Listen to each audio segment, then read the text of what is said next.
श्री स्वामी समर्थ. नमस्कार मंडळी. Priya's home and किचनमध्ये मी प्रिया तुम्हा सगळ्यांचं नेहमीप्रमाणेच अगदी मनापासून स्वागत करते. तर मंडळी, आता मी थोडक्यात व्हिडिओची सुरुवात थोडक्यातच करते, कारण व्हिडिओ खूप मोठा होईल.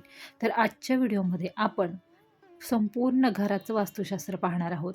जर तुम्ही नवीन फ्लॅट घेणार असाल, तुम्ही नवीन प्लॉट घेणार असाल किंवा नवीन तुम्ही घर घेणार असाल किंवा घर बांधणार असाल, तर या ज्या व्हिडिओमध्ये मी काही गोष्टी सांगते किंवा जे वास्तुशास्त्राचे नियम सांगते, ते जर तुम्ही पाळले तर तुमच्या आयुष्यातील जो म्हणजे विकास आहे ना, तो वाढणार आहे, तुमची प्रगती होणार आहे. वास्तुशास्त्रानुसार जर तुमच्या घरातील सगळ्या गोष्टी असतील, तर तुमच्या आयुष्यामध्ये समृद्धी, यश, शांती, चैतन्य सगळं येणार आहे. तर आजच्या या व्हिडिओमध्ये आपण संपूर्ण घराचं अर्थशास्त्र एकाच व्हिडिओमध्ये पाहणार आहोत. त्यामुळे तुम्हाला दुसरीकडे कुठे जाण्याची गरज नाही. एकाच व्हिडिओमध्ये मी तुम्हाला सगळी आणि संपूर्ण माहिती म्हणजे सांगणार आहे. तर एक आपलं स्वतःचं घर हे सगळ्यांचं स्वप्न असतं की स्वतःचं घर हवं. पण बऱ्याचदा असं होतं की आपण घर बांधतो किंवा एखादा प्लॉट विकत घेतो किंवा त्याच्यावरती मग घर बांधतो किंवा मग डायरेक्ट आपण फ्लॅट विकत घेतो. तर अशा गोष्टी करताना आपण वास्तुशास्त्र लक्षात घेणं गरजेचं आहे. जर वास्तुशास्त्राप्रमाणे सगळ्या गोष्टी असतील तर ठीक, जर वास्तुशास्त्राप्रमाणे गोष्टी नसतील तर आपण त्या घरामध्ये राहायला गेल्यानंतर आपल्याला खूप साऱ्या प्रॉब्लेम्स किंवा खूप साऱ्या अडचणींचा सामना करावा लागतो. तर ते प्रॉब्लेम्स आर्थिक असू शकतात, मानसिक असू शकतात किंवा शारीरिक असू शकतात. तर घरासंबंधी खूप सारे असे शास्त्र आहे किंवा नियम आहेत की जे आपल्याला पाळायलाच लागतात. आता प्रत्येकाचाच विश्वास असेल असं नाही, पण वास्तुशास्त्र हे अगदी पूर्वीपासून चालत आलेलं आहे. आणि आता सध्या नवीन जे बिल्डर्स आहेत, तर ते सुद्धा त्यांचे जे फ्लॅट्स असतात ना, ते तर वास्तुशास्त्रानुसारच ते बनवत असतात. तर चला आपण आता संपूर्ण अर्थशास्त्र या व्हिडिओमध्ये पाहणार आहोत. वास्तू ही आपल्या आयुष्यातील प्रत्येक गोष्टींशी निगडीत असल्याने बांधकामापूर्वी अनेक गोष्टी लक्षात घ्याव्या लागतात. समृद्धी, शांती, चैतन्य यांचा प्रत्यक्ष संबंध वास्तूशी जोडला जात असल्याने वास्तूची निवड व बांधकाम करताना नियोजन करणे गरजेचे आहे. तर वास्तुशास्त्र हा काही अंधश्रद्धेचा भाग नाही, तर घर बांधतच आहोत तर वास्तूचे काही नियम पाळल्यास काय हरकत आहे, असा आपण यामागे विचार करू शकतो. कारण बऱ्याच जणांचा विश्वास नसू सुद्धा शकतो. तर सगळ्यात महत्त्वाचं, जेव्हा आपण घर बांधताना प्लॉट घेऊ, तर प्लॉटचे काही नियम असतात. तर प्लॉटच्या उत्तर दिशेला किंवा पूर्वेकडे एखादा मोठा वृक्ष नाही ना, याची खात्री करताना दक्षिणेस खड्डा किंवा विहीर नसावी याची सुद्धा आपण दक्षता घ्यावी. प्लॉटचा आकार त्रिकोणी नसावा, चौरस असला तरी काहीच हरकत नाही. चौरस आकार घर बांधण्याकरता आदर्श मानले जाते. वाकडे तिकडे व अनियमित आकाराच्या प्लॉटवर बांधकाम केल्यास आर्थिक हानी किंवा मग मतभेदात वाढ होण्याची शक्यता असते. मध्यभागी प्लॉट असल्यास अनेक क्षेत्रात अडचणींचा सामना करावा लागू शकतो. पूर्व दिशेकडे जर तोंडावळा असेल किंवा घराचं तोंड पूर्व दिशेकडे असेल तर ते घर हे शुभ मानले जाते आणि आपल्याला हे सुद्धा लक्षात घ्यायला हवे. जर आपण स्वयंपाक करत असताना आपले तोंड दक्षिणेकडे नसले पाहिजे म्हणजे झाले, बाकी काहीच प्रॉब्लेम नाही. फक्त आपलं तोंड घराचं तोंड पूर्वेकडे आणि म्हणजे गृहिणी स्वयंपाक करताना त्याचे तोंड दक्षिणेकडे नसले पाहिजे. टॉयलेटची दिशा व जागा ठरवताना विशेष खबरदारी घ्यावी. कारण मुळे म्हणजे टॉयलेटमध्ये कशी भरपूर निगेटिव्हिटी असते आणि जर दिशा चुकीची असेल तर अजून प्रॉब्लेम्स येऊ शकतात. तर दक्षिण किंवा पश्चिम टॉयलेट ठेवलं तर मग योग्य. उत्तर दिशेकडील प्लॉटही उत्तम. नदी, तलाव, विहीर, झरे प्लॉटच्या पूर्वेस किंवा उत्तरेस असावे. घराचा मुख्य दरवाजा किंवा प्रवेशद्वार कोणत्या दिशेने असावे यावर घराचं सौंदर्य खुलण्यासोबतच इतरही गोष्टी निगडीत असतात. तर घराचा मुख्य दरवाजा हा ईशान्येस असावा. अगदीच पर्याय नसला तर मग पश्चिमेकडे दरवाजा ठेवण्याची हरकत नाही. घर बांधून काही जागा शिल्लक राहावी याची दक्षता घ्यावी. कारण उत्तर किंवा पश्चिमेकडचा भाग मोकळा जर आपण ठेवला तर चैतन्यात वाढ होते. आता प्लॉट खरेदी केल्यानंतर घर बांधताना आपल्याला खूप गोष्टींचा विचार करावा लागतो. प्लॉटच्या चारही बाजूने येणारे रस्ते, प्लॉटची लांबी, रुंदी, प्लॉटवर असलेली झाडे या गोष्टी लक्षात घेऊन बांधकाम करावे लागते. तर वास्तुशास्त्रात घर कुठे बांधावे, कुठे बांधू नये हे सुद्धा बऱ्याच ठिकाणी सांगितलेलं आहे. तर ब्रह्मदेव, विष्णू, सूर्य, शिवशंकर तसेच जैन मंदिरासमोर किंवा मागील प्लॉटवर घराचे बांधकाम करू नये. अर्थात कुठलंही मंदिर असेल तर म्हणजे मंदिराच्या मागे किंवा मग समोर घराचं बांधकाम करू नये. घर बांधताना उत्तर, पूर्व, ईशान्य दिशेला अधिक जागा सोडावी. तर आता हे घराच्या बाबतीत बरेचसे असे नियम आहेत. तर अगदी खिडकी कुठल्या साईडला असावी किंवा दक्षिणेला खिडकी असू नये, आग्नेय कोपऱ्यातच स्वयंपाक खोली असावी, अशा बऱ्याचशा गोष्टी अजूनही असतात. त्याचबरोबर घराच्या मुख्य दरवाजासमोर कधी रस्ता नसावा. कारण दरवाजासमोर रस्ता असल्यास आपल्या विकासात बाधा येते. त्याचबरोबर दरवाजासमोर एखादे जर मोठे झाड असेल तर घरातील मुलेही नेहमी आजारी पडत असतात. त्याचबरोबर आर्थिक नुकसान होत असते. आणि घरासमोर किंवा मुख्य दरवाजासमोर जर मंदिर असेल तर घरात कधीच सुख नांदत नाही. घराच्या मुख्य प्रवेशद्वारासमोर एखादा खांब असेल तर घरातील महिला नेहमी आजारी पडतात. त्याचबरोबर घरात म्हणजे जमीन जी आहे घराची ती खोलगट नसावी. जर अशा प्रकारे खोलगट भागात तुम्ही घर बांधलं तर घरातील मुख्य पुरुष हा व्यसनाधीन व नेहमी दुःखात बुडालेला असतो. तर हे छोटे छोटे नियम आहेत जे घराच्या बाबतीत किंवा मग प्लॉटच्या बाबतीत असू शकतात. तर त्याचबरोबर तर हे झाले घराचे नियम की कुठल्या बाजूला काय. तर त्या किचनच्या बाबतीत आपण थोडंसं पाहूया. तर किचनमध्ये जेवण बनवताना चेहरा नेहमी पूर्वेकडे असणं चांगलं. जर पूर्वेकडे मिळालं नाही, समजा प्रत्येकालाच तसं होईल तसं नाही, तर मग उत्तरेला चेहरा गेला किंवा आपलं उत्तरेला तोंड असेल स्वयंपाक करताना तरीसुद्धा चालेल. किचनमध्ये ग्रोसरी म्हणजे आपले जे धान्य आहे हे नेहमी दक्षिण पश्चिमेला ठेवणे गरजेचे आहे.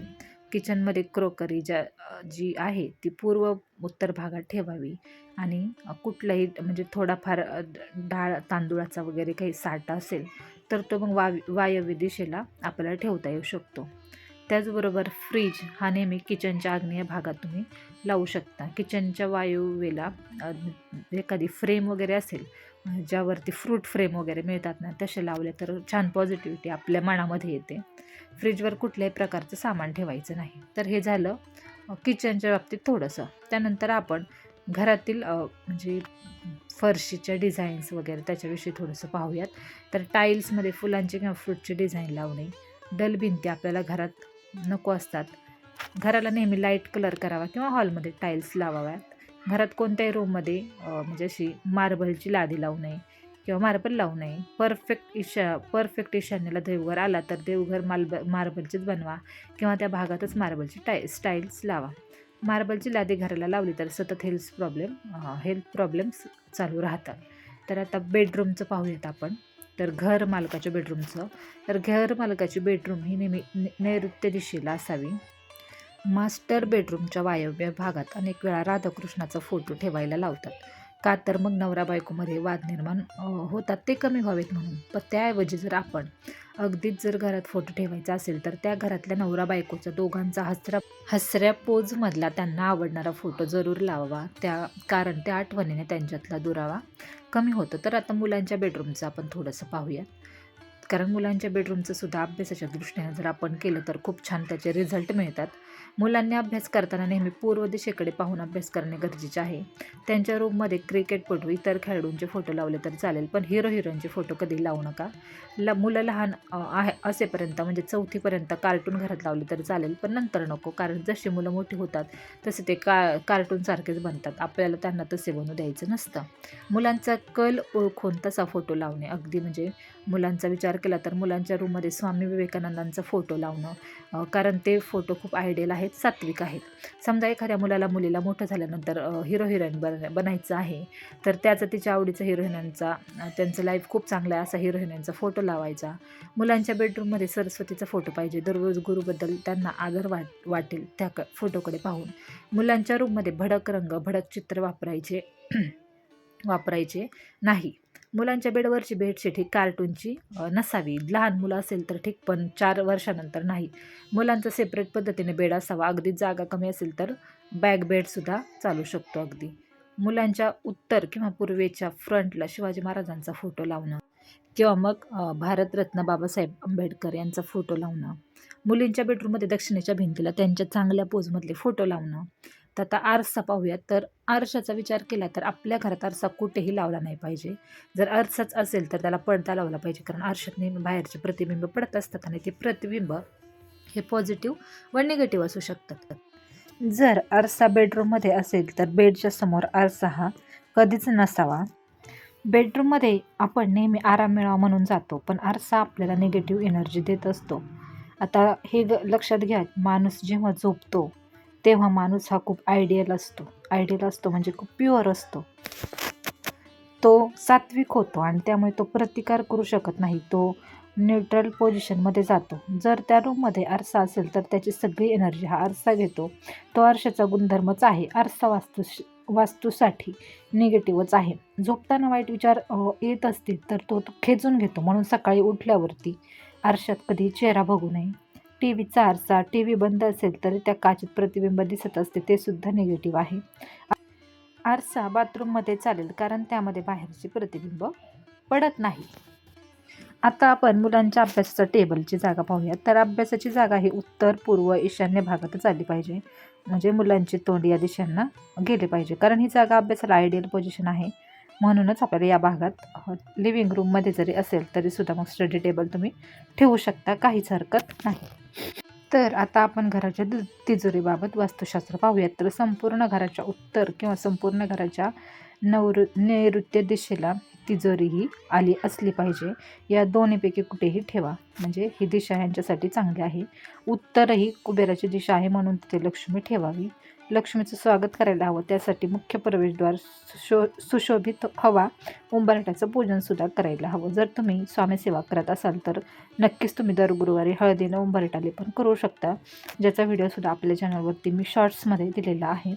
तिजोरीत लक्ष्मीसमोर पैसे ठेवा. ते पैशाची घडी घालून ठेवू नका. पैसे सरळ क्रमाने ठेवा. नंतर शक्य झालं सकाळ संध्याकाळ लक्ष्मीला अगरबत्तीने ओवाळा, तिचे आभार माना. म्हणजे तिजोरी आणि कपाटाशिवाय पैसे बाहेर कुठेही ठेवू नये. एक रुपयासुद्धा घराची लक्ष्मी अस्तव्यस्त करते. लक्ष्मीचा अनादर करू नये. लहान मुलांच्या हातात लक्ष्मी देऊ नये, कारण ते सांभाळू शकत नाही. पैसे देताना लक्ष्मी नेहमी नोटा सरळ करूनच देणे. लक्ष्मी ही कमीत कमी 24 तास राहिली पाहिजे, म्हणजे अखंड दिवस राहिलीच पाहिजे. अखंड 24 तास घरात ठेवा आणि नंतर मग बँकेत ठेवा, जे पैसे तुमच्या घरामध्ये येतील ते. त्याचबरोबर आपल्या घरात स्त्रियांचा आदर होतो ना, तिथेच लक्ष्मीला नांदत असते. त्यामुळे आपल्या घरात नेहमी स्त्रीचा आदर करा.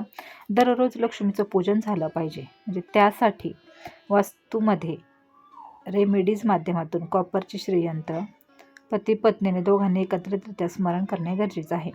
त्याबरोबरच लक्ष्मीचा मंत्र म्हणावा, हळदी कुंकू व्हावं. श्रीसुक्तम म्हणणे सर्वात चांगलं आहे. श्रीसुक्तम हवनसुद्धा आपल्या घरामध्ये तुम्ही जर केलं तर ते योग्यच आहे, किंवा खूप छान असं त्याचा रिझल्ट आपल्याला मिळून जातो. टॉयलेट बाथरूमविषयी पाहूयात. आंघोळ करताना चेहरा नेहमी उत्तरेला जाईल असं आपलं बाथरूम असावं, आणि टॉयलेटला गेल्यावर चेहरा हा उत्तरेला गेला पाहिजे असा तो टॉयलेटचा टब असावा किंवा टॉयलेटचा पॉट असावा. जर उत्तर दिशा नाहीच मिळाली तर पूर्व दिशासुद्धा चालेल. टॉयलेट व बाथरूमच्या दरवाज्यावर नॉर्मल डिझाईन ठेवावी. विशेष असं काही चित्र वगैरे त्याच्यावरती नसावं.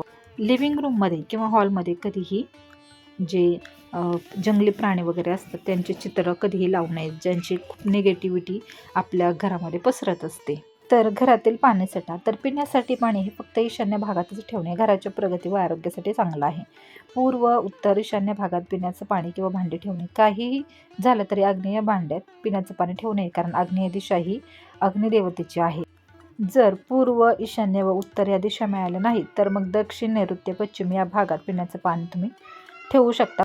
पण चुकूनही आपल्याला आग्नेय दिशेला पाण्याचा साठा नको आहे किंवा पाण्याची भांडी नको आहेत. आता सगळ्यात महत्त्वाचं आपल्या घरातील देवघर. तर वास्तुशास्त्रानुसार घरातील देवघर हे नेहमी ईशान्य दिशेला असलं पाहिजे. देवघरासाठी ही योग्य दिशा आहे असं मानलं जातं. त्याचबरोबर देवघर कधी दक्षिण दिशेला नसावं याची काळजी आपण घ्यावी. देवघर दक्षिण दिशेला असेल तर आपल्या आयुष्यामध्ये अनेक कामांमध्ये अडथळे येतात असं म्हटलं जातं. तर हे थोडक्यात काही नियम होते जे वास्तुशास्त्राचे, ते तुम्हाला मी सांगण्याचा प्रयत्न केलेला आहे. जेवढे मला माहीत होते, जे आमच्या घराच्या बाबतीत सुद्धा लागू आहेत आणि जेवढे आम्ही पाळतो आमच्या घरामध्ये, तर हे छोटेसे थोडक्यामध्ये मी सांगण्याचा तुम्हाला प्रयत्न केलेला आहे. जर सविस्तर असं संपूर्ण वास्तुशास्त्र जर तुम्हाला सांगायचं झालं तर खूप मोठा व्हिडिओ होऊन जाईल. त्यामुळे थोडक्यात मी तुम्हाला सांगण्याचा प्रयत्न केलेला आहे. व्हिडिओ कसा वाटला हे कमेंट सेक्शनमध्ये नक्की सांगा. आवडला असेल तर लाईक, शेअर आणि सबस्क्राईब नक्की करा. चला तर मग पुन्हा भेटूया तशाच एका नव्या व्हिडिओमध्ये. श्री स्वामी समर्थ.